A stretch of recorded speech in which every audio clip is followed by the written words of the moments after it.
నమస్తే, welcome to Telugu రాజ్యం. నేను మీ రామ్. జూనియర్ ఎన్టీఆర్ గారు ఒక కొత్త బయోపిక్లో నటించబోతున్నట్టుగా వార్తలు వస్తున్నాయి. అది ఎవరిదో కాదు, ప్రతిష్టాత్మకంగా ఇచ్చే దాదా సాహెబ్ గారి అవార్డుకి సంబంధించి దాదా సాహెబ్ గారు ఎవరు అనే అంశం గురించి ఈ బయోపిక్ ఉండబోతోందంట. రీసెంట్గానే కథకు సంబంధించి జూనియర్ ఎన్టీఆర్ గారు ఈ మధ్యకాలంలో ఈ స్క్రిప్ట్లో భాగంగా పాల్గొన్నట్లుగా కొన్ని వార్తలు వస్తున్నాయి. ఓవరాల్గా ఈ అంశం గురించి ఎవరు దాదా సాహెబ్ అంటే అనే అంశం గురించి సినీ మరియు రాజకీయ విశ్లేషకులు దాసరి విజ్ఞాన్ గారు ఉన్నారు. ఆయనతో చర్చిద్దాం. నమస్తే. నమస్తే. ఎవరు దాదా సాహెబ్ ఫాల్కే అంటే ఆయన గురించి అంటే ఇదివరకు వింటూ ఉన్నాం యాజ్ ఏ అవార్డ్ పరంగా, బట్ ఆయన గురించి ఏంటి? జూనియర్ ఎన్టీఆర్ గారి పేరుతో ఒక వార్త వైరల్ అవుతుంది, దాదా సాహెబ్ ఫాల్కే గారి biopic. Yes, of course Telugu cinema పితామహుడు, అందరికీ తెలిసిన సుపరిచితమైన వ్యక్తి. అండ్ నెక్స్ట్ దీంట్లో రాజమౌళి పేరు వినబడుతుంది. రాజమౌళి పేరు ఎందుకు వినబడుతుంది అంటే presents, Rajamouli presents made in India అనే ఒక టైటిల్తో ఒక పోస్టర్ రిలీజ్ అయింది నిన్న. ఇది మ్యాక్స్ స్టూడియోస్ తరఫున ఇద్దరు నిర్మాతలు, వరుణ్ అలాగే కార్తికేయ తండ్రి రాజమౌళి కాబట్టి ఆయన ప్రెజెన్స్ వేసుకోవచ్చు, అది వాళ్ళ ఇష్టం.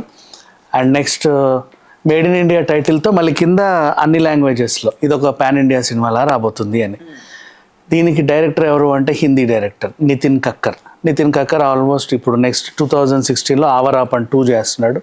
గతంలోనూ బాగా పరిచయం ఉన్న ఒక హిందీ డైరెక్టర్ చేస్తున్నాడు pan India cinema. Rajamouli involve అయ్యాడు. ఎక్కడో ఏదో కొడుతుంది అని అనుకుంటే వార్ 2 సమయంలో అక్కడ నరేట్ అయినటువంటి స్టోరీ ఇది ఎన్టీఆర్కి. సో వాళ్ళు చెప్పింది ఏంటి, జూనియర్ ఎన్టీఆర్ నటిస్తున్నాడు అని. మరి మేడ్ ఇన్ ఇండియా కాన్సెప్ట్ ఏంటి? దాదా సాహెబ్ ఫాల్కే గారి బయోపిక్. ఈ బయోపిక్ జూనియర్ ఎన్టీఆర్ చేస్తేనే బాగుంటుంది అని వాళ్ళు ఫీల్ అయ్యారు. అండ్ ఒక హిందీ డైరెక్టర్ జూనియర్ ఎన్టీఆర్ని ఆబ్వియస్లీ మలుచుకుంటాడు. వై? బికాజ్ తను ఆల్రెడీ అక్కడ వార్ 2 చేస్తున్నాడు కాబట్టి. నువ్వు దాదా సాహెబ్ గారి గురించి మాట్లాడుకుంటే అసలు ఫస్ట్ మన ఇండియాకి సినిమాని తీసుకొచ్చింది ఆయన. వాళ్ళకేంటి, చిన్నప్పుడు జస్ట్ ఏదో ఒక మామూలు సాంస్క్రిట్ బోధించే ఒక టీచర్ కొడుకు. ఇంకా చెప్పాలి, చాలా అంటే కట్టిక దరిద్రాన్ని అనుభవించినటువంటి మనిషి, చాలా పేద మనిషి, ఏమీ లేవు చేతిలో, కానీ గవ్వ కూడా లేదు. దాదాసాహెబ్ ఆశలు ఉన్న, కోరికలు ఉన్న ఏమీ లేవు. కాకపోతే కళాప్రియుడు, కొంచెం కళ్ళంటే ఆసక్తి, అందుకని చెప్పేసి ఆర్ట్స్ వైపు మొగ్గు చూపించి ఆర్ట్స్లోనే చదివాడు.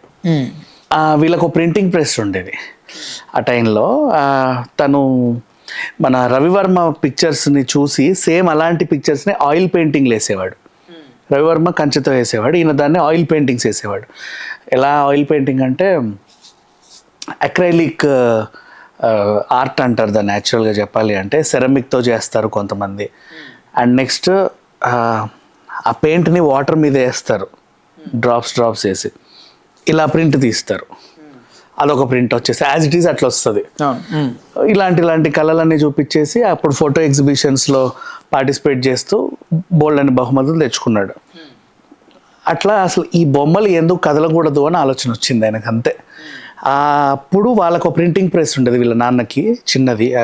అది ఎలా ఉంటుందంటే ఒక కాగితం ఇలా పెడతారు, అప్పట్లో ప్రెస్సులు చెప్తున్నా, దాని మీద అక్షరాలు ఏమేం కావాలో అవన్నీ అమరుస్తారు, బొమ్మ ఏం కావాలో అమరుస్తారు, దాన్ని చెక్కుతారు, ఇనుప దానిపైన చెక్క దానిపైన చెక్కిన తర్వాత కావాల్సిన కలర్ దానికి పూసి రాసేసి దాన్ని బాగా ఇచ్చేసిన తర్వాత పేపర్ పెట్టి దానిపైన ఇంకొక పాత న్యూస్ పేపర్ ఏదో పెట్టి ఆ చెక్కని ఇలా పెట్టి గట్టిగా ప్రెస్ చేస్తారు. అలా తీయగానే అది ఒక ప్రింట్ వస్తుంది. ఇది ఎందుకు కదలకూడదు ఇట్టిట్టిట్టిట్ట అనిపించింది ఆయనకి. అలా కార్టూన్, అప్పట్లో బుక్ కార్టూన్స్ ఉండేవి ఇంగ్లీష్లో. పుస్తకాన్ని ఇట్లా అంటుంటే అది బొమ్మ కదులుతా వచ్చేది. అప్పట్లో కార్టూన్స్ కూడా అలాగే తీసేవాళ్ళు. అలాంటి వాటి మీద ఆసక్తి కనిపించింది. దీన్ని అంటే సరే చేతుల్లో ఏదో కదలాడుతుంది, ఇలా దృశ్య రూపంలో ఎందుకు చేయకూడదు అని చూస్తే అప్పటికే అమెరికాలో బాగా డెవలప్ అయిన కొన్ని బయోస్కోపులు చూశాడు. చాలా కష్టపడి ఒక చిన్న కెమెరా కొనుక్కున్నాడు. దాంతో ఫస్ట్ తీసిన సినిమా ఏంటంటే ఆయన ఒక బఠానీ వేసి అది ఎలా ఎదుగుతుందో రోజు తీసాడు. అది వాళ్ళ ఫ్రెండ్కి చూపించాడు. అరే భలే ఉందిరా అనిపించింది. నెక్స్ట్ ఒక 20 అడుగుల రీల్ వాళ్ళ ఇంట్లో కుటుంబాన్నే వాళ్ళ అమ్మమ్మ ఇలా అనేది, వాళ్ళ అమ్మ బట్టలు ఆరేసేది, వాళ్ళ నాన్న కూర్చొని పేపర్ చదివేది, అన్ని ఇలా తీసుకుంటూ వచ్చాడు. దాన్ని తీసి చూస్తే ఒక 20 అడుగుల రీల్ భలే వచ్చింది. ఇదంతా వేస్టేజ్, అప్పట్లో దీనికి కూడా చాలా కాస్ట్లీ అదంతా. ఆ రీల్ వేస్టింగ్, అది మళ్ళీ నెక్స్ట్ రీయూజ్కి పనికిరాదు. అలా ఈసారి ఏదైనా మంచిది తీద్దాము అని అనుకొని రాజా హరిశ్చంద్ర సినిమా తీద్దాం అనుకున్నాడు. ఇప్పుడు రాజా హరిశ్చంద్ర సినిమా తీయాలి, ఓకే. టెక్నీషియన్స్ ఎవరు?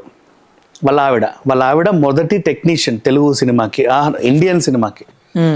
లైట్ పడకుండా అంటే ఈ నీడ రాకుండా ఇట్లా దుప్పటి పట్టుకున్నాడు ఇలా లేచి. అండ్ మళ్ళీ తనే ఫస్ట్ ప్రొడక్షన్ మేనేజర్ అనుకో. ఆ పనిచేసే 20, 30, 40 మందికి ఆవిడ ఇంట్లో వండి పెట్టేది. జస్ట్ భోజనమే. వాళ్ళందరూ గ్రేట్ షీజ్ కదా, ఔత్సాహికులు వాళ్ళందరూ. ఇట్లా లైట్ ఏదైనా ఉంటే ఇట్లా పట్టుకునేది. అలా ఈ హెల్ప్ అంతా సాంకేతికంగా ఈమె ఈ హెల్ప్ చేసింది. నెక్స్ట్ హరిశ్చంద్రుడు చిన్నప్పటి క్యారెక్టర్ ఇవ్వాలి, బాలచంద్ర అని వాళ్ళ కొడుకుతో వేయించాడు. అంతవరకు బాగానే ఉంది. ఇప్పుడు హరిశ్చంద్ర భార్య చంద్రమతి కావాలి. ఆ రోజుల్లో అమ్మో సినిమాలో బయటికి రావాలి బాబోయ్, మేము రాము. ఆ రోజులు ఎవరిని ఒప్పించాలి, బహిరంగంగా బయటకు వచ్చే వాళ్ళు వేశ్యలు ఉంటారు కదా, వేశ్యావాటికలన్నీ తిరిగాడు. వాళ్ళు కూడా మేము బయట లోపలైతే నటిస్తాము, చీకట్లో ఉంటాం కానీ బయటికి రా, మా మొహాలు చూపించామన్నారు. మేము అని తెలియకూడదు అని. అరే ఇట్లా ఉంది ఏంటి పరిస్థితి అంటే, అప్పట్లో అమ్మాయిల మొహాలు కూడా కనబడేవి, చీకట్లో వెళ్ళి వచ్చేవాళ్ళు అంతే. వాళ్ళు అలాగే కవర్ చేసుకునేవాళ్ళు. ఎట్లా అని చెప్పేసి ఒక హోటల్ సోలంకి ఉంటే వాడితోనే లేడీ గెటప్ వేయించాడు చంద్రమతి క్యారెక్టర్. ఇక దీన్ని ప్రదర్శించాలి ఓ చోట. వచ్చిందో 23 నిమిషాలు ఎంతో బాగానే వచ్చింది, కొంచెం మంచి ఫుటేజ్ వచ్చింది. ఆ ప్రదర్శన ఒక దగ్గర ప్రదర్శిస్తే చూశారు. అంటే 1 నెల 2 నెలల టైంలో ఒకరోజు ఒక కమర్షియల్ వాడు వచ్చి ఇది నేను నాకు థియేటర్లో వేస్తానన్నాడు. అలా థియేటర్స్లో 23 రోజులు ఆడింది అది.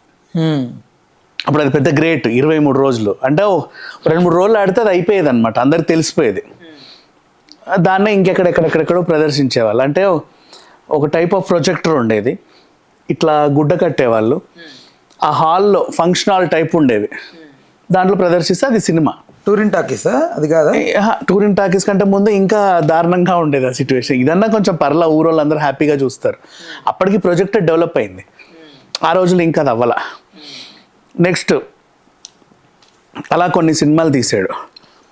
ఇప్పుడు ప్రొజెక్టర్ కొని సినిమాలు తీయడం ఎలా, ఇట్లా తెర కట్టాడు, వైట్ తెర కట్టి వెనకాల ఏం చేసేవాడంటే రోడ్డుని వ్యూ అంతా తీసి దాన్ని ప్రొజెక్టర్ ద్వారా వెనకాల ప్రొజెక్ట్ చేసేవాళ్ళు. వెనకాల రోడ్డు కదులుతూ ఉంటుంది, వీళ్ళు జస్ట్ అట్లా కార్లో కూర్చొని కాసేపు మాట్లాడుకుంటా ఉండేవాళ్ళ. కార్ కదులుతుంది, వెనకాల అది కదిలేసరికి నిజంగా వీళ్ళు కదులుతున్న. ఇప్పుడు మనం గ్రీన్ మ్యాట్ వాడుతున్నట్టు ఒక రకంగా మేబీ అలాగే, బట్ అది లైవ్. అదే ఇట్లాంటివన్నీ చేసి బాగా ప్రయోగాలు చేశాడు. తర్వాత సావిత్రి గారి గురించి, శ్రీకృష్ణుడిని, శ్రీరాముడిని అందరినీ తెరకు పరిచయం చేసింది ఈయనే. శ్రీకృష్ణుడు కూడా వాళ్ళ అమ్మాయి మందాకిని బాలకృష్ణుడు వేషం వేసింది. అండ్ ఇప్పుడు ఇంకోటి చెప్పాలంటే Balachandra, Mandakini was the first child actors మన ఇండియన్ సినిమాకి. మొదట నటించింది కూడా వాళ్ళే. అట్లా ఇక ఈయన సినిమాలు తీయడం, చాలా మంది ఫండ్స్ ఇస్తున్నారు, దానికి తగ్గట్టు సినిమాలు తీస్తున్నాడు, ఏవేవో కొంటున్నాడు. కొంతకాలానికి ఒక కారు కొనగలిగాడు, కారులోనే షూటింగ్కి వెళ్ళి వచ్చాడు. అయినా సరే ఆయనకి సరిపోలా. అంటే మళ్ళీ ఇంకేదైనా తీయాలంటే ఏం చేయాలో అర్థమయ్యేది కాదు. డబ్బులు వచ్చేది వచ్చినట్టే రొటేట్ అవుతుంది, ఏమీ లేవు, ఎక్కువ సంపాదించుకోవాలా. సావిత్రి సరస్వతి గారు వీళ్ళ ఆవిడ పాపం ఒకసారి ఉన్న పెళ్లి నగలన్నీ అమ్మి ఇంకేదో 2-3 సినిమాలకి సహాయం చేసింది. అంతకు మించి ఇంకేమీ లేవు. పిల్లల్ని ఎలా పోషించాలో కూడా తెలియదు. ఆ కారుని ఏం చేశారంటే పెళ్ళిళ్ళకి రెంట్కి ఇచ్చారు. వాళ్ళు పెళ్ళిళ్ళ ఊరేగింపులు చేసుకొని డెకరేషన్ చేసి వీళ్ళకి ఎంతో కొంత డబ్బులు ఇచ్చేవాళ్ళు. ఆ డబ్బులతో కొన్ని రోజులు బతికాడు. ఇక ఇండియన్ సినిమా అయ్యి 25 years అవుతుంది అనమాట. వీళ్ళు సిల్వర్ జూబ్లీ చేసుకున్నారు ఫంక్షన్. అప్పటికి కొంచెం సినిమా డెవలప్ అయ్యి చాలామంది వచ్చారు. ఇట్లాంటివి అంటే బ్లాక్ అండ్ వైట్ రోజుల సినిమాలు ఇంకా చాలామంది వచ్చేసారు, దర్శకులు, సంగీతం అందరూ వచ్చేసారు. అలా ఒక ఫంక్షన్ జరిగింది, పెద్ద పెద్ద హిట్ సినిమాలు. ఒక ఆయన ఇలా దరిద్రుడు ఇలా చెప్తున్నాడు, ఆయన ఒకరు గుర్తించారు, ఈయన దాదా సాహెబ్ అసలు ఫస్ట్ ఇంట్రడ్యూస్ చేసిందే ఈయన అని. అలా ఉన్నాడు ఏంటంటే మాసిపోయిన దాంతో. బట్ ఆ ఫంక్షన్కి రావాలి కాబట్టి వాళ్ళందరినీ చూద్దామని వచ్చాడు. ఇష్టం కదా సినిమా తప్ప ఏమీ తెలియదు. ఈయనని స్టేజ్ మీదకి తీసుకెళ్ళి అతనికి ఒక పురస్కారాన్ని అందజేసి సన్మానం చేసి ఒక 5,000 డబ్బులు ఇచ్చారు. 5,000 చాలా ఎక్కువ అనమాట. ప్రజెంట్ 5 లక్షలు కాదు, 5 కోట్ల కంటే ఎక్కువ అది. ఆ 5,000తో మళ్ళీ ఈయన ఏదైనా సినిమాలు తీసి డబ్బు పోగొడతాడేమో, కుటుంబాన్ని చూసుకుంటే బాగుంటుంది, ఇప్పటికే వీళ్ళ కుటుంబం చాలా చేసింది సినిమాకి అని ఆ ఇచ్చిన వాళ్ళ దగ్గరకు వచ్చి దగ్గరలో ఒక ఇల్లు, ఒక చిన్న స్థలం కొనిచ్చారు వాళ్ళకి. అప్పుడు ఎంత 20 రూపాయలు 30 రూపాయలకి ల్యాండ్లు వచ్చే రోజులు అవి. అలా కొనిపించి ఉంచారు. అయినా సరే పెద్దగా ఏం పిల్లల ఎడ్యుకేషన్కి వాటికి వీటికి ఖర్చు పెట్టాడు, అయిపోయింది అది కూడా.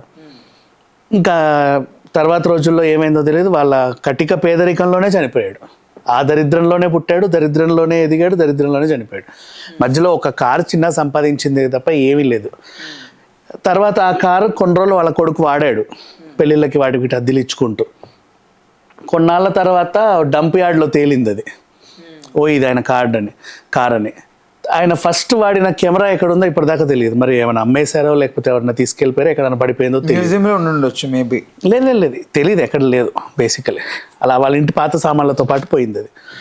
అవి ఏమీ తెలియదు ఇప్పటివరకు, తనకు సంబంధించిన ఏ ఇది లేదు. కాకపోతే తనకి ఎప్పుడైతే ఆ స్టేజ్ మీద సత్కారం జరిగిందో ఆ గుర్తింపులాగా ఉండిపోయి దాదా సాహెబ్ ఫాల్కే. అప్పటి నుంచి దాదా సాహెబ్గా ఇతన్ని అభివర్ణించి నెక్స్ట్ జర్నీ కొనసాగించి తన పేరు మీద కొన్ని అవార్డులు ఇవ్వడం స్టార్ట్ చేశారు. అది ఇప్పటిదాకా వస్తుంది. తెలుగు సినిమా పితామహుడు చెప్పాలి అంటే. ఓకే. అండ్ ఇప్పుడు ఈ సినిమాని వాళ్ళు ఒకవేళ తీస్తే, మేడ్ ఇన్ ఇండియా తీస్తే, సరే ఎన్టీఆర్గా ఈయన్ని చూపించిన సరస్వతి బాయిగా ఎవరిని చూపిస్తారు, ఇంకా పిల్లలు ఎవరు, మిగతా క్యాస్టింగ్ ఎలా ఉంటుంది, ఎన్ని రోజుల్లో తీస్తే ఎన్నిట్లో వీళ్ళు విడుదల చేస్తారు, రాజమౌళి గారి మార్క్ ఎలా ఉంటుంది. ఎలా అయితే ఇప్పుడు రాజన్న సినిమా ఉంది, ఆయన వెనకాల ఉండి నడిపించినా మొత్తం రాజమౌళి సినిమాలానే ఉంటుంది. అది తెలిసిపోతుంది, రాజమౌళి ఫ్లేవర్ అంతా ఉంటుంది రాజన్న సినిమాలో. సో అట్లా ఆ రకంగా చూసుకుంటే ఈ సినిమాలో కూడా ఆ ఫ్లేవర్ కొంచెం కనిపిస్తుందేమో, చెప్పలేము. నితిన్ అయితే బాగానే తీస్తాడు సినిమాలు, is a very good director, ఎప్పటి నుంచో ఉన్నాడు. సో ఇది ఓవరాల్గా మేడ్ ఇన్ ఇండియా సినిమా. ఒకవేళ ఎన్టీఆర్ నిజంగా దీన్ని యాక్సెప్ట్ చేస్తే ఇప్పుడు తనకి నెక్స్ట్ ఇంకొక మంచి పాన్ ఇండియా సినిమా వచ్చినట్టు ఉంటుంది. దేశవ్యాప్తంగా దాదాసాహెబ్ ఫాల్కే గారి బయోపిక్ చూడాలని అందరికీ ఆతృతగా ఉంది. ఒక మంచి బయోపిక్ చెప్పాలంటే అందరికీ ఇంట్రెస్ట్ ఉంది. సో ఆదరిస్తే ఆదరించవచ్చు, బాధ ఇస్తే లేదు అంటే ఒక మంచి సినిమాలా మిగిలిపోతుంది. రైట్. ఒకవేళ ఎన్టీఆర్ గారు చేయాల్సి వస్తే మోస్ట్లీ ఇప్పుడు వాళ్ళ సొంత బ్యానర్లలో చేస్తున్నారు. నీకు దీనికి ఒక ఎగ్జాంపుల్ కూడా చెప్పొచ్చు. మన సినిమా బండి ఉందా, సినిమా తీయాలంటుంది కానీ ఏం చేయాలో తెలియదు వాళ్ళకి, ఏం ఉండవు వాళ్ళ దగ్గర. ఏదో ఉండి లేనట్టు ఏదో చేసేస్తారు. దాదాసాహెబ్ గారి జీవితం అలాంటిది. మరి వాళ్ళు ప్రవీణ్ దేన్ని ఇన్స్పిరేషన్గా తీసుకున్నాడో మనకు తెలియదు. బట్ ఇప్పుడు ఈ సినిమా వచ్చినా ఇంచుమించు అలాగే ఉంటుంది. అదే సొంత బ్యానర్లో చేస్తున్నారు కదా, మోస్ట్లీ ఆ సొంత బ్యానర్లోనే ఉంటుందా మరి? తారక ఆర్ట్స్, నందమూరి తారక రామారావు. లేదు, వేవ్స్, మ్యాక్స్ స్టూడియోస్. అంత ప్రతిష్టాత్మకంగా మరి అమీర్ ఖాన్ ఇలాంటి వాళ్ళు ఉన్నా కూడా వై జూనియర్ ఎన్టీఆర్ యార్. అదంతే, నువ్వు అమీర్ ఖాన్ అన్నా, సూర్యాని తీసుకున్నా, విక్రమ్ని తీసుకున్నా, కమల్ హాసన్ ని తీసుకున్నా, ఎగ్జాక్ట్లీ ఎంత ఎపిక్ అని అదే చెప్తున్నాను. ఇప్పుడు కమల్ హాసన్ గారు ఎలాగో, విక్రమ్ ఎలాగో, సూర్య ఎలాగో, అమీర్ ఖాన్ ఎలాగో, అలాగే జూనియర్ ఎన్టీఆర్. ఇంకా అంతకు మించి ఈ అబ్బాయి పర్ఫార్మెన్స్ అలా ఇవ్వగలడు. వాళ్ళు ఆల్రెడీ సీనియర్స్ కాబట్టి అలవాటు అయ్యారు మనకు. కానీ జూనియర్ ఎన్టీఆర్ ఈజ్ అసలు చెప్పాలంటే మనకు దొరికిన అతి అరుదైన నటులలో ఒకడు. I agree. బట్ నాకున్న డౌట్ అంటే ఆయన కొంచెం మాస్ కైండ్ ఆఫ్ హీరో కదా. బట్ మాస్ హీరో ఏంటి, హీరో అంతే, అన్నీ చేయగలడు. మాస్ అనేది ఏం లేదు. A to Z he can perform everything. Right. Okay, వచ్చే వరకు చూద్దాం. ఏదైనా దీనికి సంబంధించి అప్డేట్ ఉంటే మరి ఎక్కువ వీడియో చేసే ప్రయత్నం చేద్దాం. థ్యాంక్ యూ అన్న, థ్యాంక్ యూ సో మచ్.